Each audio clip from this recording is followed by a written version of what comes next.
Hey friends, we are here at the Mufasa premiere in Hollywood, California. As usual, we're gonna go watch the movie, then head back to the couch to do our review. So, let's head to Pride Rock.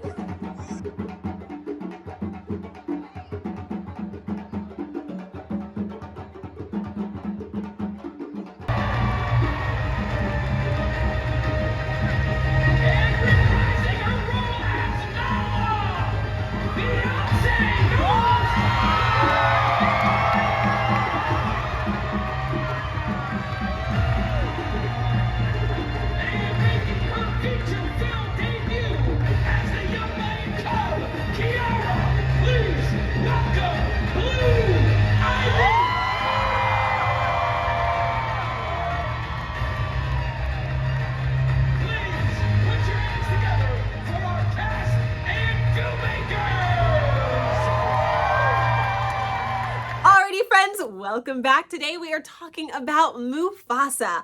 If you follow me on social media, you know that I got to attend the premiere of Mufasa. I was one of Disney's invited guests. There are a few other premieres that I have gone to for Disney, but this premiere in particular blew all of the other premieres out of the water. From first walking into the premiere, they had so many installations and just the entire atmosphere was familiar, and it was like a family environment. I felt like everyone there came to support everyone. It was just a beautiful energy, and all of the installations that they had waterfalls, actual waterfalls going. They had rock formations.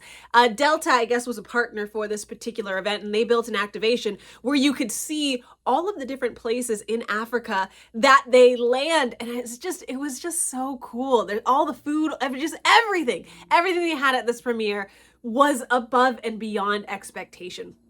Not to mention, I was breathing the same air as Beyonce. I mean, that in itself is amazing. I will note, she was not at the after party. However, Lin-Manuel Miranda and Aaron Pierre were, and so many other of our favorite characters and voices were in attendance at the after party. So I did get to rub shoulders with them, and it was mostly me helping other people get photos for them. I guess I am the friend that does that. So it was mostly just me going up to these individuals saying, hey, Jasmine again, my friend really wants a photo with you if you wouldn't mind. So it was kind of that the entire night.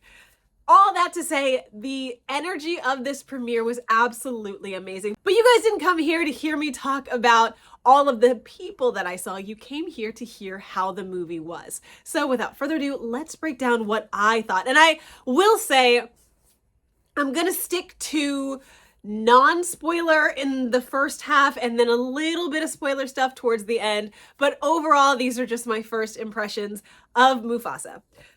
Sticking to the non-spoiler, this movie is better than I had imagined it was going to be. I had been hearing a lot of cross rumors. I think there was an article out where Barry Jenkins was saying that he preferred to direct people. He was meant to direct people. And so that coming from everything with the Lion King live action, how we felt like they didn't have the right facial expressions or it just didn't have the same heart. There are shot-for-shot remakes where we devour it. We as an audience crave that. And then there's shot-for-shot that just feels like it's soulless. And I did hear a lot of commentary about that. I fell asleep. I'm gonna be honest with you. I fell asleep watching the live action Lion King. So coming into this movie with all of that knowledge ahead of time, I was nervous. I had a lot of trepidation in watching this film because I thought it was just gonna be a repeat of that, of you know, this expressionless, soulless characters on screen. It wasn't. This movie was so cool. This movie isn't just the origin story of Mufasa. It's the origin story of all of the characters that we know and love, minus Timon and Pumbaa. But it's the origin story of Sarabi. It's the origin story of Zazu. It's the origin story of Rafiki. It's the origin story of Mufasa. It's the origin story of Taka, aka Scar. It's how all of these characters got to be the characters that we know now. There are some points in this that I do feel like are rushed and are just, it is because it is. And I had to suspend a little bit of my disbelief because of that. But overall, the heart of this story is really what drives it. I don't know if it was just my theater, because we were in the Dolby Theater in Hollywood. I don't know if it was just, if the music was just too loud, but I wish this movie came with subtitles. Because there's a lot of the songs that I know are driving the plot, but I couldn't hear it. For the life of me, I didn't, but it was okay. I got the gist. I got the understanding of what was happening, and the overall story I really enjoyed. There's just a few things in the plot point, in the A plot storyline and the B plot storyline, that felt very rushed or just like convenient. But once I suspended that disbelief, it was easier for me to sit in the story. Because of all of the musical issues, how the sound of the instruments was higher than the lyrics, or louder rather, I should say, than the lyrics. There isn't a particular song other than I've always wanted a brother, only because I heard that prior. But I could not tell you any of the songs that I heard. And it's wild that I'm telling you, I feel like I'm giving so many negative critiques. I like this movie. I really, really like this movie. And I think it would behoove you to watch this movie on screen if you have that opportunity, because this movie is good. The storyline, the characters, everything about it is good.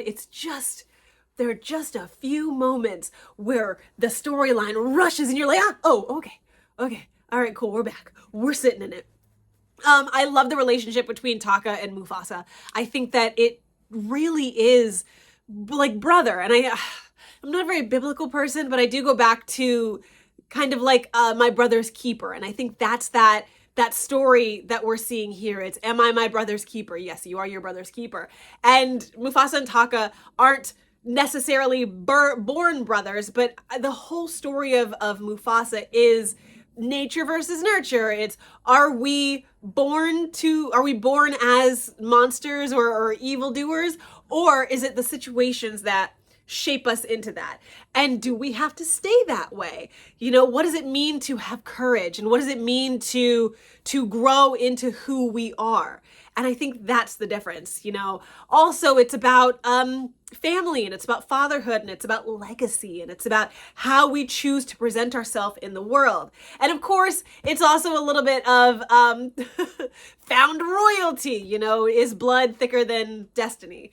All of these things interwoven into this one story. And I think as far as all of those concepts, this movie did it. This movie was able to wrap all of those concepts neatly into a nice package. That's a lot of non-spoiler. That's kind of how I felt about it all. I think I reiterated a few points in there, but that's the general gist of how I felt about this movie.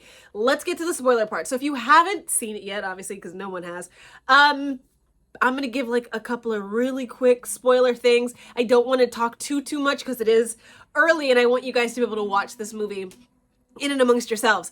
That being said, here is just a really quick little, and it's just, I'm only going to give you one quick little spoiler thing because I thought it was very heartwarming. And then I'm gonna leave it there. So if you haven't seen it yet, which no one has, make sure you like, follow, and subscribe, and I will see you guys for the next video. For those of you who want a tiny little spoily tidbit, I'm gonna give that to you right now.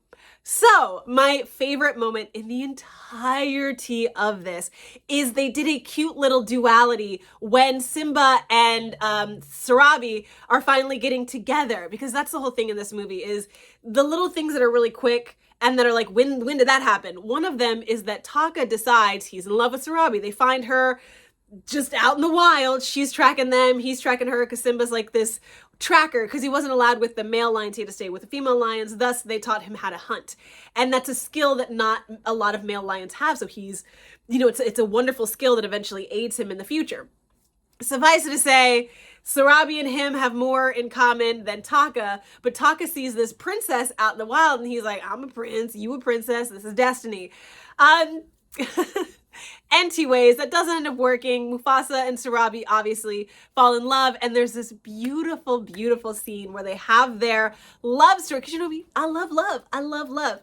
But they have this beautiful romantic moment where they're dancing and singing through a giant ice, because they're on a snowy mountain, and so they're dancing through ice and on this hill, and it is a mirror reflection of how Simba and Nala first meet in the jungle. When they're running down the waterfall, it's truly a mirror parallel to it, and I thought it was such a beautiful note. But all of those little moments where you're like, oh my God, oh, this. There are so many nods to Lion King and to the shows and the things that we love. It was great. Side little negative spoiler point, Timon and Pumbaa aren't in this. They're in this so much. They are they feel like the scene changes. So it'll flash back to them because it's all telling a story to Kira, Simba's daughter. So this is like 3 generations worth story.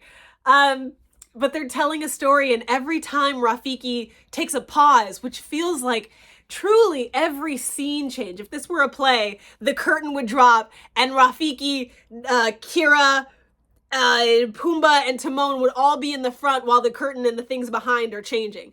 They came out so often. I feel like a few of those scenes could have been cut. It was just a lot, but who knows? Maybe there was a set amount of money these people were supposed to make. I digress. That's really all I wanted to say about this film. I loved it. I thought this movie was great. It was nice to see Beyonce.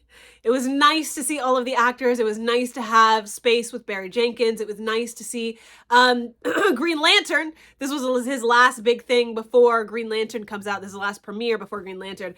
So getting to see him in this space, and honestly, everyone, I think the cast and the crew, like I said, this felt like a family. Everyone in every area of this felt like family. And I think that's really what The Lion King and Mufasa is about. It's about community, it's about family, it's about finding your tribe and finding the pride within that tribe. All that to say, thank you so much for watching this review. If you liked it, please make sure to like, follow, and subscribe, and I will see you guys for the next review. Bye.